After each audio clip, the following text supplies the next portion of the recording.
जय मसीह की प्रिय विश्वासी भाई एवं बहन, प्रभु यीशु का हम धन्यवाद करें। हमारा प्रभु, हमारा परमेश्वर हमारे जीवन को अपनी आशीषों से प्रतिदिन भरता है और वो चाहता है कि हमारा जीवन एक फलदायक जीवन बने। हमारे जीवनों से वो प्रतिदिन फल ढूंढने भी आता है और वो चाहता है कि हम आत्मा के फलों से, परमेश्वर के आनंद से, उसके प्रेम और शांति से भरे हुए प्रभु को दिखाई दे। और हमारी सेवा आत्मा के फलों से लद कर ही होनी चाहिए। कोई भी पेड़, खेत में या फसल तभी अच्छे लगते हैं जब उनके ऊपर फल लगे हों। ये मनुष्य की एक प्रवृत्ति है। मनुष्य भी चाहता है कि उसने जो कुछ खेत में बोया है वो बहुतायत के साथ फले। वो आनंदित होता है ऐसे पेड़ों को देखकर, ऐसी फसल को देखकर, ऐसे खेतों को देखकर। तो आइए आज के संदेश के द्वारा हम जाने वो अच्छी जमीन किस तरह से बहुतायत का फल प्रदान करती है। हमने बीज बोने वाले के दृष्टांत में कई बार इस बात को पढ़ा है। आज वहीं से एक वचन से हम शिक्षा प्राप्त करेंगे, अपना मनन प्राप्त करेंगे कि हम ऐसा क्या करें उस जमीन के साथ या अपने हृदय के साथ कि हम बहुत सा फल ला सकें। मत्ती रचित सुसमाचार 13 अध्याय और उसका 8 पद। कुछ बीज अच्छी भूमि पर गिरे और फल लाए, कोई 100 गुना, कोई 60 गुना और कोई 30 गुना। कोई 100 गुना, कोई 60 गुना और कोई 30 गुना। जिसके कान हो वह सुन ले। परमेश्वर एक अच्छी भूमि तैयार करने के लिए भी हमारे साथ मेहनत करता है। ऐसा नहीं कि हर एक दिल बहुत सारी फसल लाने के लिए जन्म से ही अच्छी भूमि के रूप में तैयार होता है। ऐसा नहीं है। किसान को आपने देखा है, वो कई महीनों तक अपनी भूमि पर काम करता है। हर प्रकार के उस बीज को उगने से रोकने वाली, चाहे वो पत्थर हों या झाड़ियाँ हों या ज़मीन की सख्ती हो, जिसे पड़ती ज़मीन कहते हैं, उन पर काम करता है। पत्थरों को हटाता है, झाड़ियों को जड़ से निकालता है और जो खरपतवार है उसको भी काट कर जला देता है और उस खेत को कई कई बार जोतता है। उसके बाद उसमें अच्छा खाद डालता है। अच्छे खाद से भी मतलब है कि वो खाद जो ज़मीन को ख़राब नहीं करे। कुछ खाद ऐसे हैं जो फसल तो अच्छी देंगे लेकिन ज़मीन को ख़राब कर जाते। अगली बार वो ज़मीन फिर बिना खाद के कुछ जब दे ही नहीं सकती। और ये आजकल जो केमिकल वाले खाद हैं, ये ज़मीन की उपजाऊपन को भी नुकसान करते हैं। प्रियो, हमारे हृदय में इसी तरह की अनेक प्रकार की शिक्षाएं जो हमें हानि पहुंचाती हैं, हम अपने अंदर डालते रहते हैं। बाइबल के नाम पर, चर्च के नाम पर, प्रचारक के नाम पर हम बिल्कुल आंख बंद करके सब कुछ सुनते चले जाते हैं। जो कुछ बोल रहा है, चाहे उसके हाथ में सिर्फ बाइबल है और वो कुछ भी हमें सिखा रहा है। तो एक पहली आवश्यकता है कि हमारा रिलेशन परमेश्वर के जीवित वचन के साथ होना चाहिए, सच्चे वचन के साथ होना चाहिए, जो जीवन का जल कहलाता है। भजन 1 और उसके 3 पद को हम यदि देखेंगे, भजन 1 उसका 3 पद।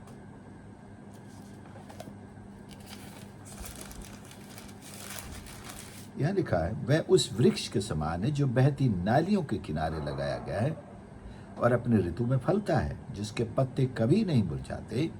इसलिए जो कुछ वह पुरुष करे वह सफल होता है। यहाँ पेड़ को एक मनुष्य के साथ तुलना करके या संज्ञा करके दिखाया गया है कि जो बहती नालियों के किनारे लगाया गया है, एक अच्छा फल देने वाला, अपनी ऋतु में फलने वाला। 30, 60, 100 में चढ़ते हुए क्रम में पढ़ता हूं, वहां गिरते हुए क्रम में लिखा है 100, 60 और 30 में चढ़ते हुए बोलता हूं। फलता है लेकिन उसका कनेक्शन पानी के साथ होना चाहिए। जमीन के अलावा जो दूसरी सबसे महत्वपूर्ण आवश्यकता है किसान की है, वह है पानी की। आजकल बहुत से किसानों के पास पानी नहीं पहुंच पाता। ज़मीन के अंदर पानी का लेवल बहुत नीचे चला गया है। मेरे आसपास की बात करें तो यहाँ 150 से फुट से नीचे है। मेरे गांव की बात करें तो 300-400 के पार जाना पड़ता है, तब पानी जाकर के मिलता है। और वो भी पानी पीने लायक तो नहीं है। खेतों को दिया जाता है तो वो भी उतनी अच्छी आ, फसल नहीं दे पाता है। तो ऊपर से कुछ केमिकल्स वाले खाद डाल करके अब इंसानों को कितना अनाज चाहिए, जनसंख्या बढ़ चुकी है, इसलिए यह सब किया जाता है। नहीं तो अगर पुराने ज़माने की खेती लोग करने लगे तो लोगों के लिए न पर्याप्त सब्जियां उगा पाए और न अनाज उगा पाएंगे। ये जनसंख्या की डिमांड है कि ज़्यादा से ज़्यादा पैदावार हासिल करें ताकि सबको खाने को मिले। इसलिए इस प्रकार के प्रयोग ज़मीन पर अपनाए जाते हैं जो ज़मीन के लिए, हमारे खुद के लिए हानिकारक होते हैं। पानी परमेश्वर के वचन को दर्शाता है और स्वयं परमेश्वर का वचन भी है जो हमारी खुराक है, हमारी रोटी है। हम बिना ईश्वर का वचन प्रतिदिन ग्रहण किए फिर सोचें कि हम फल क्यों नहीं ला रहे। परमेश्वर के जीवन के जल पर आश्रित हुए बिना हम कहें हम फल क्यों नहीं ला रहे। बहुत सारी कलीसियाएं भी हैं जहां वचन का प्रचार नहीं है और वो अपने विश्वासियों से आशा करते हैं ये बड़े नम्र हों, ये बड़े दीन हों, बड़े अनुशासित हों, समय पर आए, टाइट्स एंड ऑफरिंग्स दें, अच्छी तरह दुआ कर सके, किसी से कहा जाए प्रचार करो वो प्रचार करें। लेकिन ये सब चीज़ें नहीं मिलती हैं उनमें, इसलिए कि उन्हें बहती नालियों के किनारे लगाया ही नहीं गया है। उन्हें ईश्वर का वचन खिलाया और पिलाया ही नहीं जाता है। तो किस तरह से वे हमारी आशा के अनुसार तैयार हो सकते हैं। मत्ती 13 का 23 भी यदि हम देखें, 13 ही अध्याय का 23 पद,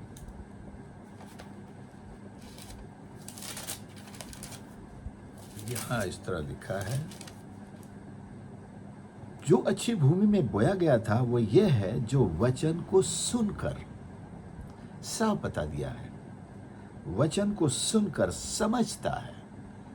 पहली बात है वचन को सुनना, दूसरी जरूरत है वचन को समझना और उसके बाद ही फल लाता है। शुरुआत है 100 गुना से। अगर कम समझा है तो 60 गुना तो लाना ही चाहिए। अगर बहुत ही कम समझा है तो 30 गुना तो फल लाना ही चाहिए। फिर भी 30 गुना भी एक आज के युग में तो एक बहुत बड़ी आशीष है। यानी कि आप 1 रुपया लगाएं और आपको बदले में 30 रुपये आपको इंटरेस्ट मिल जाए, या आपको आपके शेयर का भाव 1 से 30 हो जाए, 1 से 60 हो जाए, 1 से 100 रुपया हो जाए, कितनी बड़ी अच्छी बात है। यही तो लोग शेयर बाजार वाले सिखाते हैं कि कौन से शेयर में लगाएं, ज़्यादा से ज़्यादा आपको प्रॉफिट मिल सके।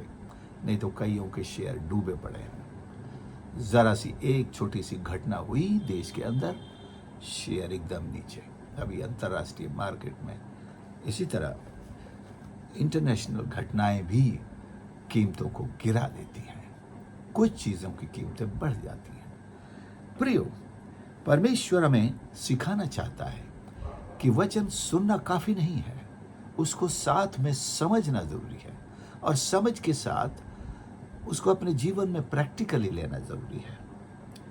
और जब वचन काम करने लगता है हमारे जीवन, ठीक है, हमने सुना और उसे समझा भी और फिर हमने उसे अपने जीवन पर लागू भी किया, हम ऐसा ही करेंगे, कल सुबह जल्दी से उठ करके हम ऐसा ही करेंगे, तब जो फल लगने लगते हैं, मानो आपका जीवन फल लाने के लिए तैयार हो रहा है, आपके जीवन से लोगों को दिखाई दे रहा है। अब ये पेड़ बिल्कुल हरा भरा हो चुका है, इस पे पत्ते लगे हुए हैं, ये दाख जो है, लता बहुत शानदार फैलती चली जा रही। तो क्या है, एक कैंची है जो चलती है उन पर, दाख लता पर, उनकी छटाई करती है। कई बार कुछ ऐसे पत्ते बढ़ते चले जाते हैं या दाख लता जो है बढ़ती चली जाती है जहाँ अंगूर नहीं लगते और फालतू में वो उसका उपजाऊपन और उसका पानी और उसका खाद बीज जैसे वो सूखती रहती है, लेकिन फल नहीं लगता, उसको काट देता है। केवल केवल वही बात नहीं है, काटना इसलिए भी ज़रूरी है कि उसके और अधिक फल सके। ज़रूरी कि वो सब अनावश्यक था, कई बार हो सकता है कम लगते उसमें, लेकिन फल तो लगते ही, लेकिन फिर भी ज़्यादा फल है इसलिए उसे काट भी देते हैं। उसके लिए भी हमें तैयार रहना चाहिए। एक और चीज़ है, आखिरी बात, यूहन्ना 15 उसके 5 में, कि दाखलता प्रभु कहते हैं मैं हूँ और तुम डालियाँ हो, और जो कोई मुझ में बना रहता है और मैं उसमें, वो बहुत सा फल फलता है। फल फलने की सीक्रेट मसीह में बने रहना है, मसीह में बने रहना है। तो कैसे बने रहते हैं मसीह में? उस विश्वास को थामे रहने से जो हमने मसीह में होकर अंगीकार किया है। जैसे पतरस ने कहा, तू जीवते परमेश्वर का पुत्र मसीह है, और यीशु ने तुरंत कहा, तू पत्थर है। विश्वास हो तो पत्थर के समान, पत्थर की लकीर, यानी कि जो पत्थर पर खींच दी गई, अब कोई उसे मिटा नहीं सकता। हमारा विश्वास मसीह में ऐसा एक पत्थर जैसा हो कि मैंने विश्वास कर लिया, अब ये छूटने वाला, टूटने वाला नहीं है। आंधी आए, तूफान आए, बाढ़ आए, मेह बरसे, I am not going to leave my faith in Christ. मैं मसीह में अपने विश्वास को कभी छोड़ने वाला नहीं। और फिर परमेश्वर के वचन प्रतिदिन पढ़ने से, विश्वास में मजबूत होने से, बढ़ने से, हमारा विश्वास जो 30 गुना से शुरू होगा फल, फिर वो 60 गुना लाने लगेगा, फिर 100 गुना लाएगा, और उससे ज़्यादा भी लाएगा। तो हम जितना अपने विश्वास पे काम करेंगे, उतना ही ज़्यादा हम प्रभु के लिए फलदायक जीवन बना सकेंगे। और हमें बनाना होगा अपने जीवन के आखिरी सांस तक, हमें मसीह के लिए प्रोग्रेसिवली फलदायक होना है। प्रोग्रेसिवली का मतलब 30 पे अटके नहीं रहने वाले। हम 30 से 40, 40 से 50, 50 से 60, 60 से 70, और जैसे भजन 91 में लिखा है, वे पुराने होने पर भी, यानी कि पुराने तो और ज्यादा फल लाएंगे, लहलहाते रहेंगे।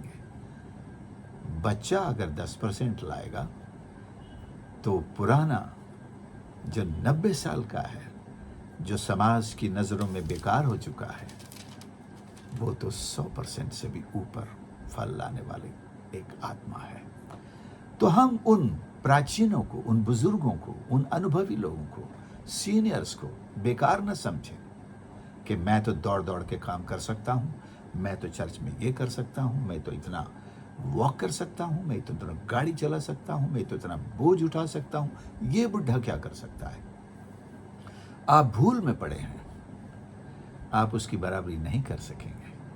वो 100 से ऊपर पहुंच चुका है फल लाने में, और आप अभी 10 पर भी नहीं है शायद। सुप्रियो, वे पुराने होने पर, अर्थात बुजुर्ग होने पर भी लहलहाते रहेंगे। आप कौन सी उम्र में हैं? 50 की, 60 की, 70, 100 की? आपसे प्रभु को बहुत आशा है। और मैं कहूँगा, वचन के अनुसार आपको इन जवानों से बढ़कर के आशा है। हो सकता है ये तो वो श्रापित होने वाले सड़क किनारे वाले पेड़ हैं, जिनमें केवल पत्ते ही पत्ते हैं, सबको आकर्षित करते हैं, देखो मैं कितना काम करता हूँ, देखो मुझे।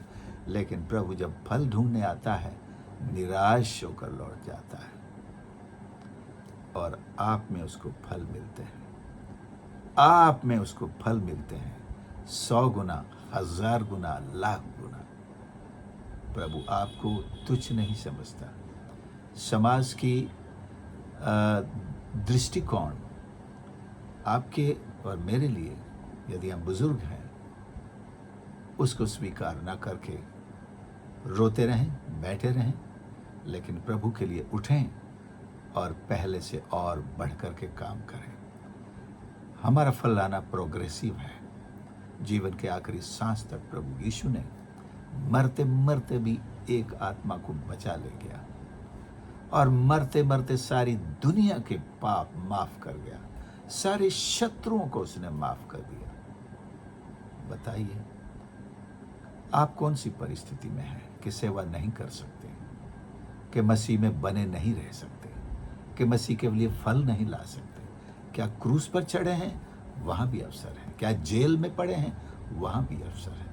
क्या आप आज़ादी के साथ बिना साधनों के घूम रहे हैं?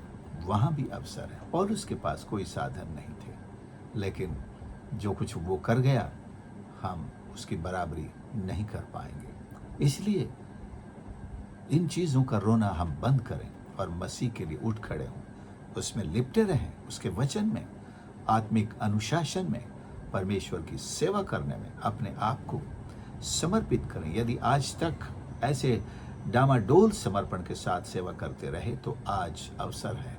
नहीं प्रभु, मैं आज से गंभीरता के साथ आपकी सेवा करूंगा। आपका वचन मेरे हृदय में प्रतिदिन मैं उसे से लिपटा रहूंगा, चिपका रहूंगा, इसमें बना रहूंगा और मैं इसी में बढ़ता रहूंगा। आपने मुझे जीवन के जल की नदियों के किनारे रोपा है। मुझे वहां से आत्मिक जीवन के लिए खुराक मिलती है और मुझे हर तरह से फलवंत होने के सारे साधन प्रभु आपने दिए हैं। प्रभु सहायता कर हमारी कि हम इन सारी बातों के साथ ईमानदारी के साथ मेहनत कर सकें जो कुछ आपने हमारे जीवन के लिए किया है। हाँ प्रभु, हम बहुतायत का फल ला सकते हैं। 30, 60, 100 ही नहीं, हजारों लाख गुना फल ला सकते हैं। हम अपनी उम्र के किसी भी ऐसे पड़ाव में कमज़ोर नहीं, लाचार नहीं कि आपके लिए फल ना ला सकें। यहाँ तक कि बीमारियों के बिस्तर में पड़े हुए भी आपके लिए फल ला सकते हैं। प्रभु जी, दया कर, दया कर, हर एक की आंखें खोल दे, हर एक के कानों को खोल दे आज प्रभु जी, कि हम उस सत्य को साक्षात देख सकें और आपकी सेवा उसी धुन के साथ कर सकें जो आप में थी। सहायता करें। प्रार्थना प्रभु यीशु के नाम से मांगते हैं, आमीन। प्रभु आप सबको आशीष करें। आपने इस संदेश को सुना, ज़रूर दूसरों के साथ शेयर करें। ये बहुतों के लिए आशीष का कारण बन सकता है। और हमारे चैनल को लाइक और सब्सक्राइब ज़रूर कर लें। और यदि और अधिक संदेश आपको सुनने हैं, हमारे चैनल पर जाएं, वहाँ प्ले लिस्ट है जिसमें ये सारे सरमन्स जो करीब 400 से ऊपर हैं डले हुए हैं और आप इन्हें सुन सकते हैं। God bless you.